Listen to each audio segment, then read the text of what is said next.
Let me start with a very personal note. I'm more than happy to be back in Bucharest. I have been visiting this country during the last 25 years.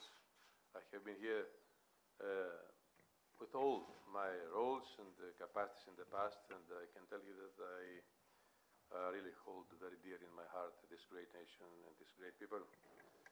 But that was a personal note. Well, believe me, today, following the discussions I had before with the Minister, I'm stepping out very happy and very confident that the Romanian presidency will be a success story for Romania and for Europe. În primul rând, doamnelor și domnilor, doresc să adresez mulțumirile mele doamnei ministru pentru întâlnirea de astăzi. Doresc să vă spun, să mărturisesc faptul că mă aflu aici nu pentru prima dată în România. Am vizitat România anterior în aproape toate funcțiile pe care le-am îndeplinit. Doresc de asemenea... Okay. So, let me start by expressing my thanks to the Minister of Home Affairs, Carmen, for the fruitful exchanges we had today, just a few days before Romania takes up the Council presidency. Doresc să mulțumesc doamnei ministru Carmen pentru discuțiile deosebit de fructuoase pe care le-am avut astăzi, numai cu o perioadă relativ scurtă de timp înaintea preluării președinției de către România. You know that taking the presidency of the European Union is always both an opportunity and a responsibility. A prelua președinția reprezintă un act care ține de foarte multă responsabilitate, presupune responsabilitate. The European Commission and I personally are here to support Romania to make a success of its first presidency of the European Union. La rândul nostru suntem aici pentru a ne asigura de faptul că România își va îndeplini cu succes mandatul de primul mandat de președinție al Consiliului Uniunii Europene. I said before to the Minister that the two main topics of our common portfolio, talking on behalf of the European Union and Romania, are the heaviest burdens on our shoulders and a very big responsibility. Așa cum am precizat anterior în cursul discuțiilor pe care le-am avut cu doamna ministru, primele două domenii de interes pe care trebuie să le abordăm reprezintă în același timp și cele mai importante poveri pe care le vom avea pe umeri în comun în cadrul acestei președinții. I'm referring to migration and security. Mă refer la problematica migrației și securității. Managing migration better and building a Europe that protects are among the top priorities for the Commission, and they are also top priorities for Romania. Asigurarea securității, precum și o mai bună gestionare a problematicii migrației, reprezintă o prioritate de top pentru Uniunea Europeană și în același timp va reprezenta o prioritate de top pentru președinția României. These are issues on which we still have important work ahead of us to conclude pending legislative proposals before the European elections next year, and I'm confident that the Romanian presidency will move ahead quickly. Acestea reprezintă aspecte cu privire la care avem foarte mult de muncă în continuare și în sensul de a putea încheia acele propuneri legislative care sunt în momentul de față în derulare, înainte de alegerile europene de anul viitor, și sunt convins că președinția română se va asigura că acest lucru se va realiza cu rapiditate. Over the past 4 years and under very difficult, I can assure you, conditions and circumstances, we have made great progress in building a comprehensive European migration policy. În ultimii 4 ani, și aș dori să vă asigur de faptul că nu au fost 4 ani ușori, am realizat progrese semnificative în constituirea unei politici europene privind migrația care să corespundă necesităților. We now need to find an agreement on the last building blocks to ensure full EU solidarity on migration and better protection and management of our common European borders. În acest moment este necesar pentru noi să ajungem la un acord cu privire la ultimele demersuri, în așa fel încât să asigurăm o solidaritate completă la nivelul statelor membre ale Uniunii Europene cu privire la migrație și la protejarea mai bună a frontierelor externe ale Europei.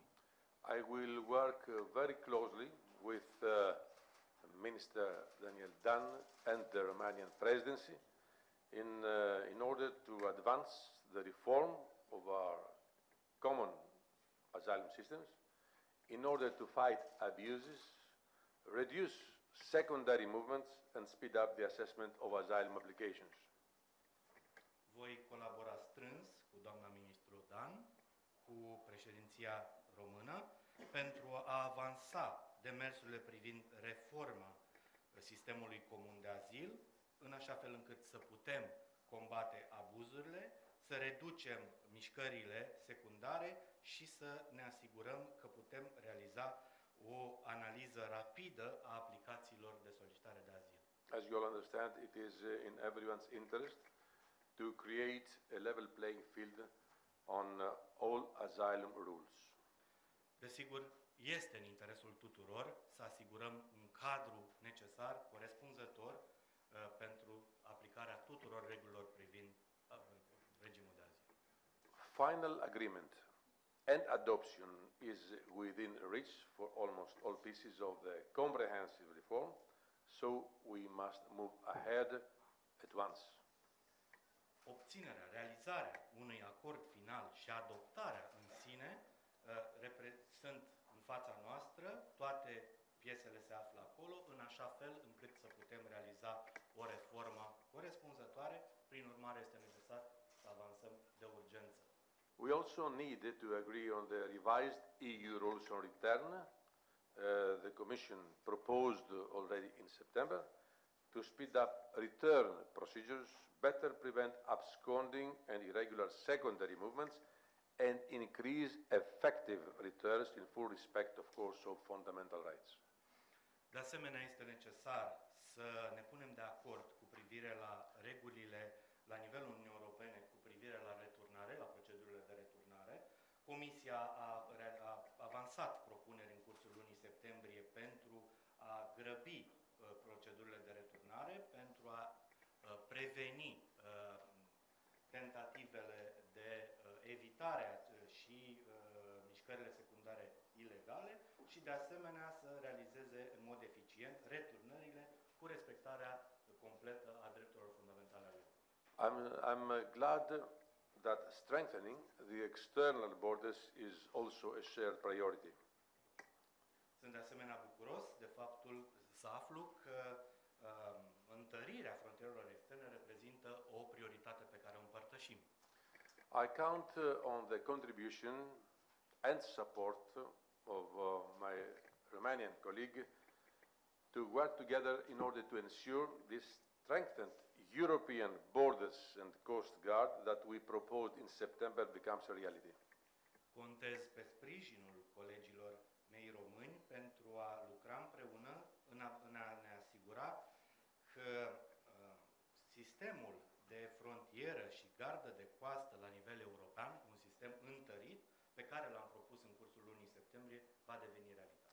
Its enhanced operational capacity and powers are needed to effectively support member states on the ground. Capacitatea și responsabilitățile operaționale a unui asemenea sistem sunt necesare pentru a sprijini în mod eficient statele membre la nivel operațional. We all know that better protected external borders will allow us to safeguard a Schengen zone without internal border controls. Suntem cu toții conștienți de faptul că o mai bună protecție a frontierelor externe ne va permite să avem o zonă, o arie Schengen, care să nu necesite controale interne la frontieră. A Schengen area which I hope and I will keep providing my support to Romania that will be able to join soon. Vorbim de o zonă Schengen cu privire la care deja mi-am declarat sprijinul pentru România și cu privire la care sper că România va fi parte curând. I don't hide that from the very beginning of my term as Commissioner, it was one of my main goals and I was committed to that.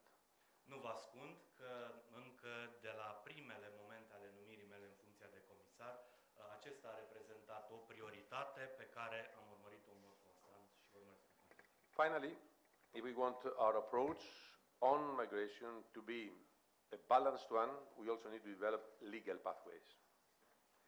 În cele din urmă, dacă dorim ca abordarea noastră cu privire la migrație să fie una echilibrată, este necesar să punem la dispoziție căile legale de a se face acest lucru. I count on the support of the Romanian presidency to move forward on the new EU Blue Card scheme we proposed already since 2016, so we can better attract highly skilled workers according to the needs of our economies in Europe. Mă contez pe sprijinul președinției române pentru a continua eforturile realizate anterior, începând cu anul 2016, cu privire la proiectul Blue Card la nivelul Uniunii Europene, în așa fel încât să fim capabili să atragem lucrători cu aptitudini superioare care să corespundă necesităților economiilor noastre. And now about security, which is also the other big issue of my portfolio on behalf of the European Union. În ceea ce privește aspectul legat de securitate, care reprezintă un alt în portofoliul principal, fundamental al domeniului meu de activitate. When it comes to building a secure Europe that protects its citizens, it is the area of our work which shows the European Union at its best. Atunci când discutăm despre construirea unei Europe plină de securitate, în siguranță, care să asigure necesitățile de protecție ale cetățenilor săi, vorbim practic de domeniul nostru de activitate și care în același timp arată capacitățile reale ale Uniunii Europene. We have seen there the very first tangible positive results of our strong cooperation among member states. Acolo se poate vedea nivelul și puterea de colaborare la nivelul statelor membre în Uniunea Europeană. But we shouldn't stay complacent. Și nu în ultimul, dar din acest punct de vedere, On the nu contrary, trebuie să ne așezăm pe urechea cealaltă. Be fully alarmed Trebuie să rămânem and resilient. Concrete, operational, substantial support to our member states to help them address challenges which are common and touch all of us equally. Din acest motiv, trebuie să asigurăm suport concret, operațional, substanțial pentru statele membre, pentru a face pe aceștia să se poată adresa în mod corespunzător provocărilor care sunt comune tuturor statelor membre și care ne ating în mod. Whether it is closing down the space in which terrorists and criminals operate or denying them the money, weapons or explosives to commit their crimes, or ensuring that cyberspace is safe. Trebuie să facem acest lucru, fie că este vorba de a le diminua teritoriul pe care pot activa, fie să le tăiem accesul la sursele de finanțare, la armament și explozibili care le sunt necesare pentru îndeplinirea infracțiunii, pentru punerea în aplicare a infracțiunilor, sau fie să ne asigurăm că spațiul virtual este unul sigur. Our goal is to keep Europe safe and our citizens' lives and properties protected. Scopul nostru este să ținem o Uniune Europeană în siguranță și să asigurăm necesarul de protecție destinat cetățenilor. This is where our citizens demand action and a greater role from the European Union. Acesta este locul în care cetățenii noștri cer acțiune și un rol mai important din partea Uniunii Europene. This is the field where we shall keep delivering, and I am sure the Romanian presidency will move ahead quickly on the remaining security files still being discussed. Acestea sunt aspectele pe care noi le susținem și sunt sigur la rândul meu că președinția română va avansa rapid cu privire la aceste domenii de interes în securitate. First, to prevent and remove terrorist content online. It is a very urgent issue. În primul rând, ca o abordare urgentă, este aceea de a preveni și de a îndepărta conținutul cu caracter terorist din mediul online. Second, to make all our migration, borders and security databases interoperable among them. Cel de-al doilea aspect, să ne asigurăm că sistemele, bazele noastre de date cu privire la migrație, frontiere și securitate devin interoperabile. This is a flagship file which will be the legacy, as I told the minister before, of this commission and of the Romanian presidency. Așa cum am precizat, doamnei ministru anterior, aceste elemente vor fi cruciale atât pentru moștenirea pe care o lasă această comisie, cât și pentru președinția română. And third, on restricting explosive precursors, all the chemicals that terrorists have been buying from hardware stores and websites to build bombs in their basements. În al treilea rând, să restrângem accesul la precursorii de pe substanțe explozive. Ne referim la toate acele substanțe chimice pe care teroriștii le pot achiziționa, le pot accesa din magazine și pe care le pot folosi, sau site-uri web, și pe care le pot folosi pentru a construi bombe în casele lor. It is one of our priority goals to build and achieve a real security union. Acestea sunt elemente cruciale pentru a ne asigura că avem o securitate corespunzătoare la nivelul Uniunii Europene. And all these elements I mentioned before constitute a crucial building blocks in order to achieve it. Și așa cum precizam anterior, aceste elemente reprezintă fundamentele cruciale pentru a obține aceste scopuri. It is the only answer to overcoming insecurity in Europe. Este de altfel răspunsul pe care îl căutăm pentru a asigura climatul de securitate la nivelul Europei. It is good for everybody to know that Romania's presidency comes at a crucial moment because in 6 months Europeans will have an important appointment with democracy, as each single one of us will be called to go to the polls and elect a new European Parliament. Președinția română vine într-un moment crucial, având în vedere faptul că în 6 luni cetățenii europeni vor avea o întâlnire foarte importantă cu democrația, având în vedere că fiecare dintre ei va fi solicitat să-și acorde votul și să aleagă un nou Parlament European. And these two main topics will be debated during this period before we reach the day of the European elections. And as you all understand, we have a great political responsibility in the name of Europe to stand by and uphold what we have achieved and all these democratic and noble values upon which Europe is built. Deci, sigur, această perioadă va veni însoțită de o perioadă de dezbateri intense și consider că este responsabilitatea noastră să ne prezentăm, din punct de vedere politic, modul în care înțelegem să punem la dispoziția cetățenilor cadrul corespunzător pentru realizarea acestui. Ahead of this very important moment, it is essential that European Union's member states demonstrate their ability to address common challenges together in a spirit of unity and solidarity.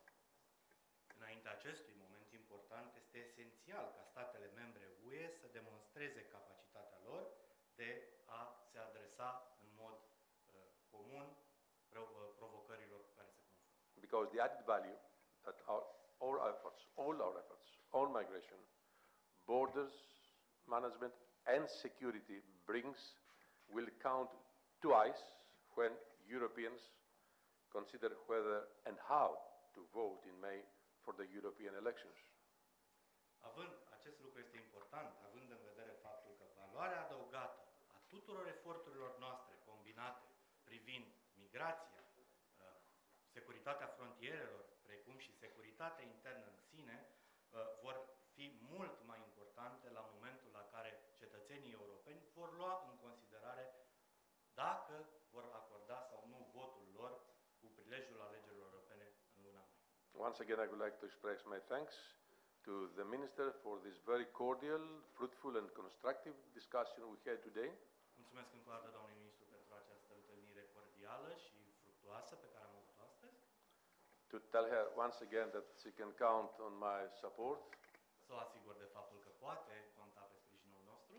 And I would like to remind you, as representatives of media, that you have also a very positive role to play Și să vă reamintesc dumneavoastră, reprezentanților in media, disseminating the la strong procesul messages important de a disemina mesajele of a Europe that stays united, și așa nume acele mesaje